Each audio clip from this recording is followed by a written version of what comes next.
Quoi ce torchon là? Hein? Oh, Gwendoline! Gwendoline, ne cours pas s'il te plaît! Hein? C'est une bibliothèque ici, hein? C'est pas non plus un cirque, hein, tu vois? Bon, il y a des gens qui bossent hein, autour, hein? Bon, je m'occupe des gens, tu t'assis là, tu t'assis, et je m'occupe de toi après, d'accord? Hein?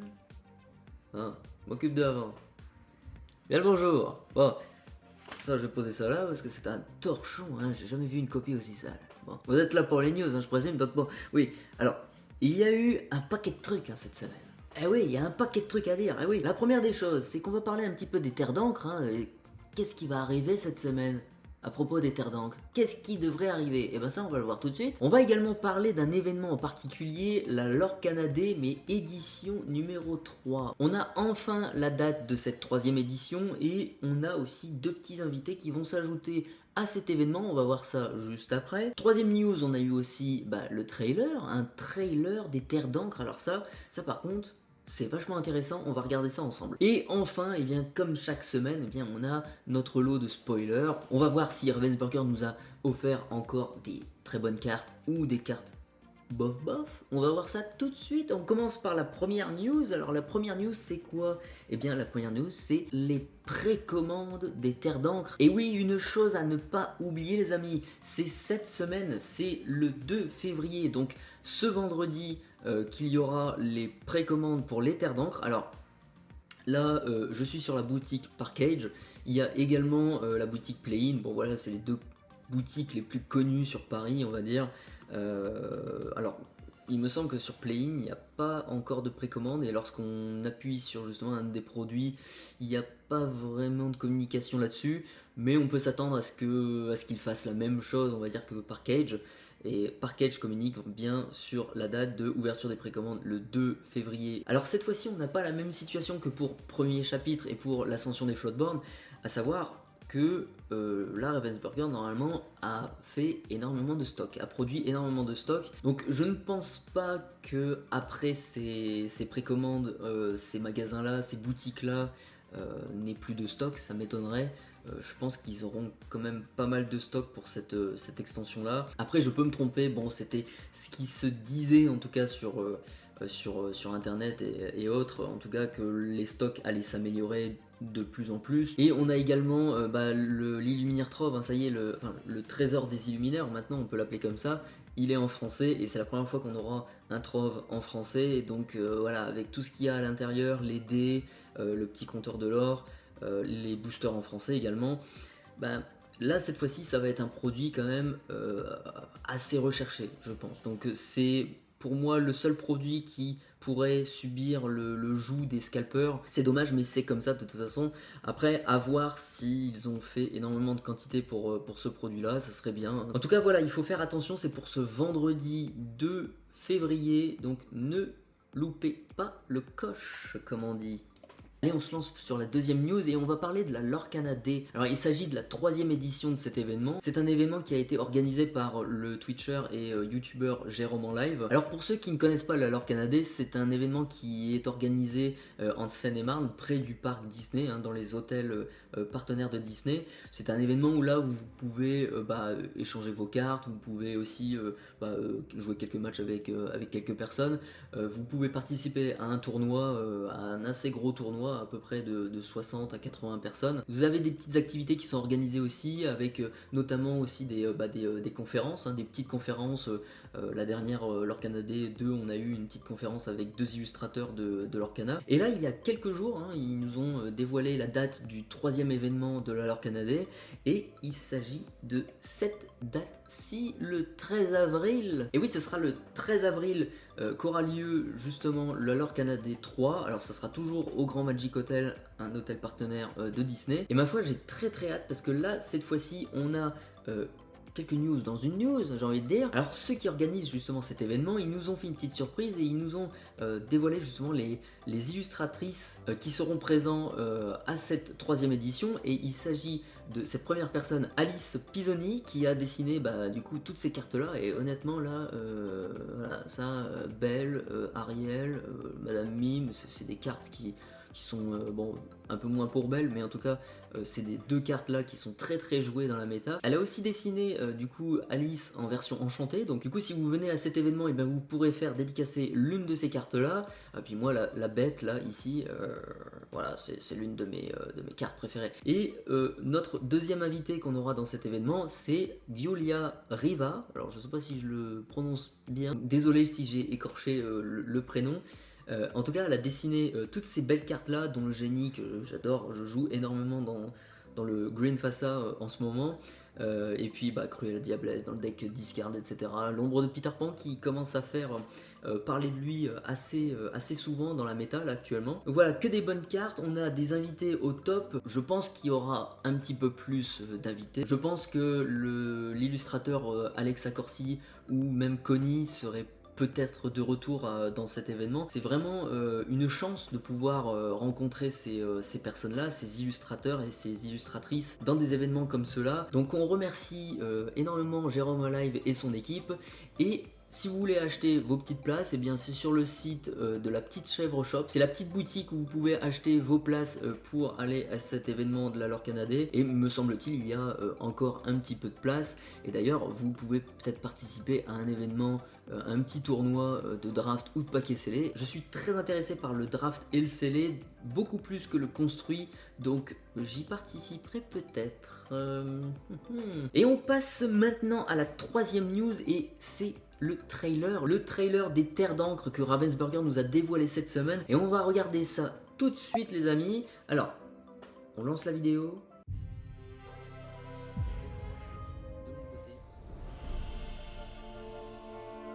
Oula, fortune. Alors ça c'est la fortune de Picsou.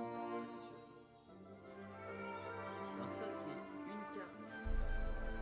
On connaît déjà.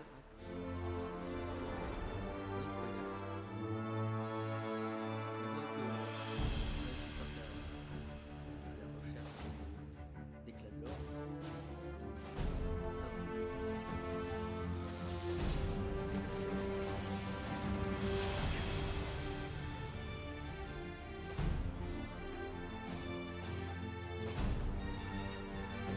Commence à être intéressant.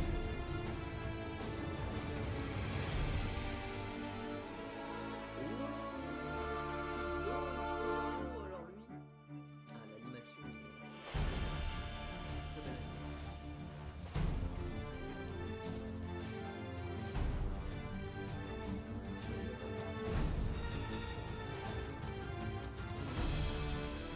Mais non, mais.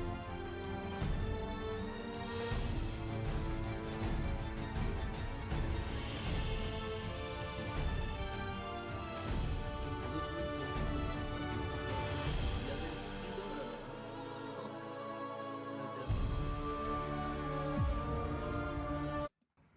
Ok, alors. Ah, il y a quelque chose encore? Il y a quelque chose encore.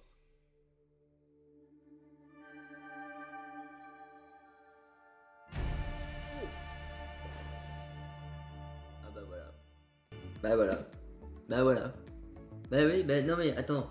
Il y a des choses à dire. Il y a énormément de choses à dire. Alors bon voilà, on sait ici que bon voilà. Il me semble que lui il s'appelle Venturo, je crois. Enfin il faut que je vérifie encore dans les petits liminaires trophes qu'on a. Son prénom il est indiqué là, dans ce bouquin, dans le petit bouquin qu'il y a dans le petit livret de jeu qu'il y a dans les liminaires trophes. Il me semble que lui c'est Venturo. Et bon il a fait une voilà, il a fait une bêtise. Hein. La clochette qui arrive à trouver le trident. Elle lui dit hey, t'as le trident là-bas. Et le mec il dit ah, il faut aller de l'autre côté, tu vois. Ouais, mais bon, enfin bon, tu vois. La clochette, tu m'étonnes qu'elle elle est vénère. L'autre, à cause de lui. Bon, ils ont trouvé cette petite pièce. Et qu'est-ce que c'est cette petite pièce? Eh bien, d'ailleurs, c'est une carte hein, qu'on va voir juste après. Eh bien, cette pièce, c'est la première pièce que Picsou a gagnée dans sa vie. Et il la garde comme une relique, quoi, le mec. Hein, donc c'est le premier sense qu'il a gagné. Et c'est symbolique, quoi. Hein. Vous avez un riche qui garde son premier billet, en l'occurrence là sa première pièce, c'est sympa. Mais là, le problème, c'est que là, on a un problème. Le trident, il est emporté par une ombre On sait pas ce que c'est, on sait pas qui c'est. Ça, enfin, ça peut être beaucoup de choses, mais là comme ça on pourrait imaginer la main de Madame Mime peut-être, ou alors, enfin là c'est une ombre qui prend le trident, donc ça peut pas être Madame Mime, je pense pas. Ursula, elle a pas 4 doigts, hein, je crois, hein, elle en a un petit peu plus, il me semble, Ursula. Mais ma foi, il y a une petite théorie qui circule sur internet, ça serait peut-être ce personnage. Alors, ce personnage, je la connais pas trop, c'est dans la bande à Picsou et c'est Mystique. Alors, bon, j'ai pas encore vu la bande à Picsou, la guerre des ombres, là, ici, voilà, vous voyez un petit téléfilm, là, refermant la saison 1. Donc, à voir, peut-être que ça serait elle, parce que elle est sous la forme d'une ombre, peut-être, je sais pas, ou en tout cas elle a 4 doigts, donc ça colle, tu vois, c'est sûr et certain, c'est elle. Non, ça serait intéressant de voir qui est à l'œuvre derrière ce vol de trident, quoi, mais en tout cas ça sent mauvais. Je pense pas que ça soit un gentil qui ait récupéré le trident là, donc bon. C'est peut-être pour le donner à Ursula, et puis Ursula va redevenir géante, voilà. Peut-être Ursula qui fomente le truc là, et puis bon, on aura sûrement, voilà, à la fin de cet arc narratif du premier chapitre, hein, je vous en parlerai un petit peu plus dans un short, mais à la fin de ce premier arc narratif, je pense qu'on aura un grand méchant, quoi, avec potentiellement peut-être le trident dans ses mains. Donc voilà, c'est ma foi assez sympathique. On en discutera sur une autre vidéo, mais ma foi c'est fort intéressant. Bon, on va passer sur la dernière news, et bon, la dernière news c'est bien évidemment les spoilers. Alors on va attaquer ça tout de suite, on va voir les petites cartes qui nous ont dévoilé cette semaine. Et là on a des belles choses, on commence par les lieux. Alors le lieu ici ça va être la tour du sorcier pour 3, c'est un coup de déplacement de 2. À la 7 de volonté, donc c'est assez costaud, hein, tour 3, ça va être assez difficile quand même à retirer du board. Hein, bon. Ce qui est bien, c'est que les balais vont pouvoir bouger dans ce lieu gratuitement, et en plus, tous les personnages qui sont dans ce lieu, et ben, ils gagnent 1 de l'or, donc ma foi c'est quand même assez sympathique. Peut-être qu'on aura un retour du deck avec le Mickey sorcier et puis une armée de balais, hein, ça serait cool. Je sais, j'ai un ami qui adore les balais, donc je pense qu'il va se faire un jour ce deck, c'est sûr. Ça va être une de ses cartes préférées en tout cas là. Ensuite on a un autre lieu, Agrabah. Alors cette fois-ci c'est un lieu, on va dire, un peu plus basique, hein. Il vaut 3, il a 5 de volonté, il a un coût de déplacement de 1, mais ce qui est le plus important, c'est qu'il fait gagner 2 points de l'or. Et ouais, il fait gagner 2 points de l'or le bazar, donc ça, tour 3, ça va être assez intéressant. Si du rouge, des decks aggro en rouge, on n'en a pas encore, mais à voir avec cette nouvelle extension, ça pourrait peut-être changer des choses. Ensuite on a le Motunui. Alors c'est un lieu qui vaut 2, qui est ancrable, qui a 5 de volonté, un coût de déplacement de 1. Il vous fait gagner 1 point de l'or par tour. C'est génial. Et à chaque fois qu'un personnage sur ce lieu est banni, vous pouvez le placer dans votre réserve d'encre, face cachée et épuisé. Et là les amis, ça peut être assez intéressant. Son coût de déplacement qui est de 1, c'est pas très cher. Vous pouvez même jouer un personnage et puis hop, vous le mettez tout de suite dans le lieu. Honnêtement, ça peut être vachement intéressant parce que ça va faire accélérer votre jeu. Vous allez pouvoir ancrer très facilement. Vous avez peut-être même plus besoin de penser à ancrer, parce que si vous faites un deck aggro, admettons, avec du bleu et une autre couleur, vous jouez vos petits personnages pour pas cher, vous jouez ce lieu là, vous les mettez tous dans ce lieu, hein, les personnages vous les mettez tous dans le lieu, et voilà, de toute façon vos personnages ils vont être gérés à un moment ou à un autre. Vous avez pu à vous retirer vos cartes de votre main pour les mettre en encre. Cette fois-ci c'est ce lieu qui va s'en charger, et ça c'est une très bonne carte, donc une Unco quand même assez sympathique, hein. Ensuite on a Aurelian Gyrosensor. Alors ça, on voit le petit texte là ici, le texte d'ambiance avec Venturo, et je pense que Venturo, faudrait que je vérifie, mais c'est le monsieur qu'on a vu dans le trailer. Alors c'est une carte qui vaut 2 en encre, elle est ancrable, ça c'est bien aussi. Et pour sa capacité, eh bien lorsque vous avez un personnage qui va partir à l'aventure, vous pouvez regarder la carte du dessus de votre deck, et vous pouvez choisir de le mettre soit au-dessus ou soit en dessous, vous pouvez gérer votre carte du dessus de votre deck à chaque fois que vous allez partir à l'aventure. Ça, c'est très très fort. Ça peut être un objet qui va être vachement intéressant à jouer, qui va écrémer votre jeu. Vous allez pouvoir chercher les cartes que vous voulez à chaque fois. C'est une carte très très forte. Ensuite, on a le Sumerian Talisman. Alors qu'on a vu dans le trailer, hein, comme je le disais tout à l'heure, on a cette carte dans le trailer. Alors je sais plus dans quelle licence ça appartient ce truc là, mais bon bref, c'est pas trop grave. Et pour sa capacité, eh bien, durant votre tour, lorsque vous avez un de vos personnages qui est banni dans un défi, eh bien vous pouvez piocher une carte. Et ça c'est pareil, c'est un objet qui est fort intéressant, couplé avec celui-ci, eh ben, ça va être des objets assez pétés quand même. Et c'est là pour le coup c'est une unco, l'autre c'était une rare, mais cette unco elle est quand même assez forte je trouve. Ensuite, on a un autre item, et là, cette fois-ci, c'est tout nouveau. On a enfin des cartes qui ne sont pas des personnages et qui sont légendaires. On peut voir aussi là sur l'illustration de la carte que ça y est, il y a des morceaux d'éléments de l'illustration qui peuvent dépasser la bordure, en fait, enfin le cadre. Ça c'est intéressant, ça me rappelle un peu Magic quand on voit des personnages qui dépassent un petit peu le haut de la carte ou les côtés. On commence à avoir des cartes un petit peu immersives, enfin, voilà, en 3D, un petit peu d'effet 3D. Ça c'est intéressant. Et bon, c'est une carte qui est assez chère, elle vaut 7 d'encre, elle n'est pas ancrable en plus, donc c'est assez délicat. Vous l'engagez, vous payez 2 encres et vous pouvez choisir un personnage que vous possédez et vous gagnez un nombre de lore égal au lore qu'il y a sur cette carte. Donc c'est ma foi intéressant, mais à voir avec le temps, hein. Faudra voir si la méta utilise cette carte. Moi je pense que ça pourrait être utile, mais bon, c'est assez difficile, hein. C'est un truc qui vaut cher, et puis voilà, ça vous fait gagner du lore. Ouais, ok, à côté de ça, la carte action 99 chiots est plus intéressante à mes yeux. Donc bon. Ensuite, on a un autre objet, et là, c'est le cœur de l'Atlantide. Lorsque vous allez l'engager, vous allez payer 2 encres en moins pour le prochain personnage que vous allez jouer ce tour-ci. Alors, c'est une lanterne, hein, c'est une petite lanterne un petit peu plus costaud, on va dire, hein, donc voilà. Alors, moi, je trouve que c'est pas trop intéressant, étant donné que il faut aller vite. Il faut aller vite dans un jeu de cartes, dans l'Orcana ou dans Magic ou dans les autres TCG. C'est celui qui va jouer le plus rapidement possible qui risque fortement de gagner la partie. Donc bon, la lanterne avait une utilité pour le coup, mais là, tour 4, jouer un truc comme ça pour payer 2 en moins, bon, voilà, c'est...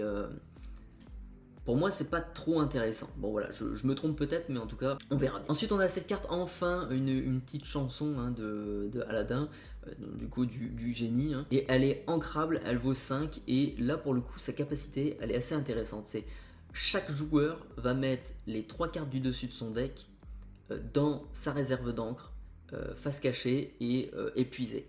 Alors ça peut accélérer votre jeu, mais ça va accélérer aussi le jeu de votre adversaire, donc c'est à double tranchant. Ensuite, on a cette carte là qui est très très forte. Quand soudain survint Zeus, cette carte c'est un anti-bête de malade. C'est vraiment pour 4, une chanson. Alors vous pouvez chanter sur un de vos personnages et ça va infliger 5 dommages à un personnage que vous voulez, ou à un lieu d'ailleurs. Donc c'est un super anti-bet honnêtement. En draft, en paquet scellé ou même en construit, j'en suis sûr que cette carte va être très jouée et le Steel Song va l'utiliser, ça c'est certain. On verra ça un petit peu plus tard. Ensuite on a 99 chiots. Alors c'est une carte justement qui n'est pas ancrable, qui coûte 5, ok, et qui dit à chaque fois que l'un de vos personnages est envoyé à l'aventure durant ce tour, vous gagnez 1 point de lore. Ça va être bien, mais à voir, parce que dans les decks aggro, bon voilà, vous en avez pas forcément besoin, vu que tour 5, à la base vous gagnez la partie quand vous êtes dans un bon élan. Les autres decks, ça dépend, enfin...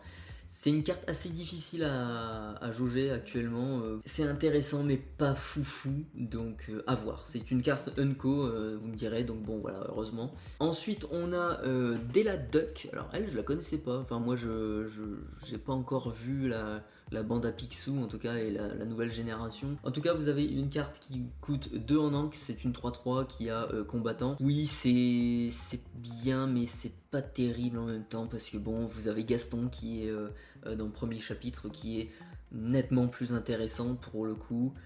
Et puis en plus qui est ancrable donc bon voilà à voir, c'est pas une carte super folle celle-là. Ensuite on a le Simba, alors elle est assez intéressante, moi je l'aime beaucoup, c'est une carte un petit peu Stax.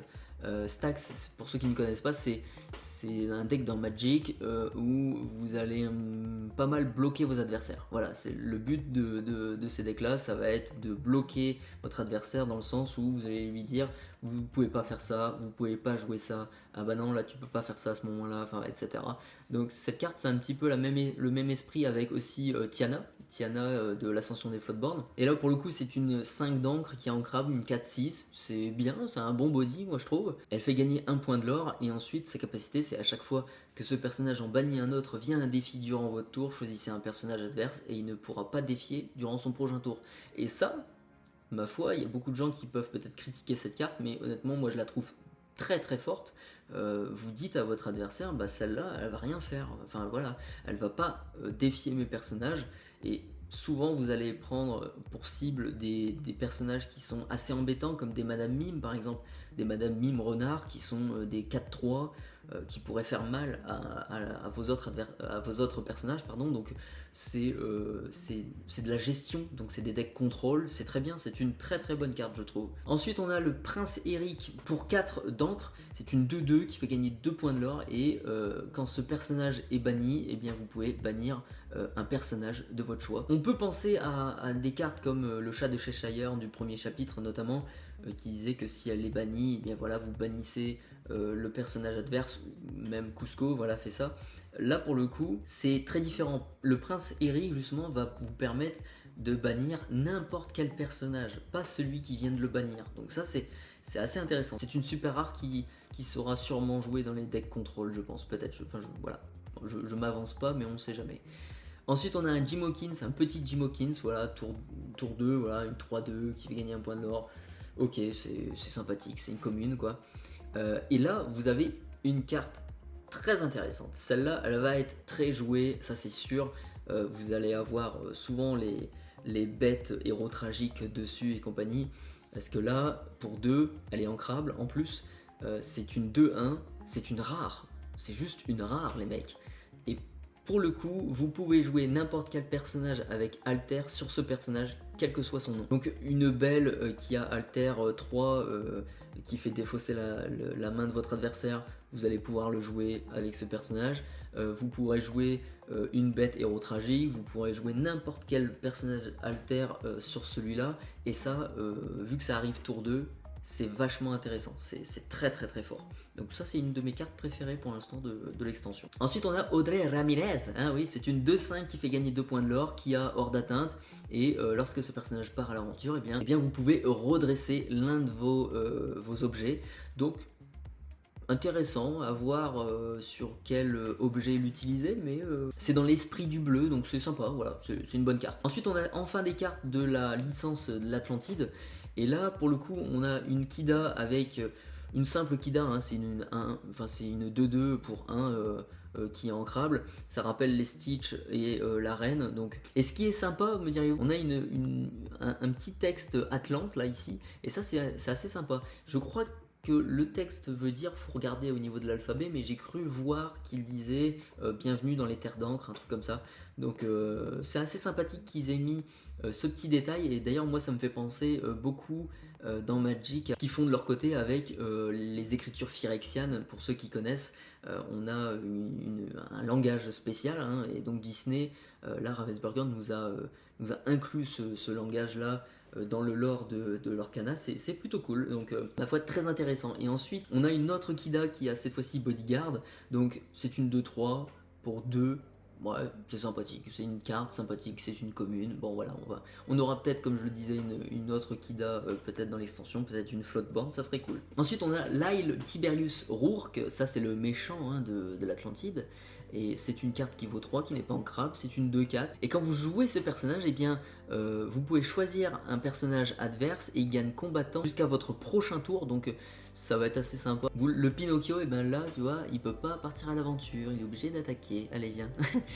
ça va être sympa. Et lorsque l'un de vos personnages est banni, eh bien, chaque adversaire va perdre un point de l'or. Et là, par contre, ça va être très intéressant pour faire reculer les decks aggro ou n'importe quel deck de toute façon. Faire reculer vos adversaires parce que c'est each opponent, donc chaque adversaire va perdre un point de l'or.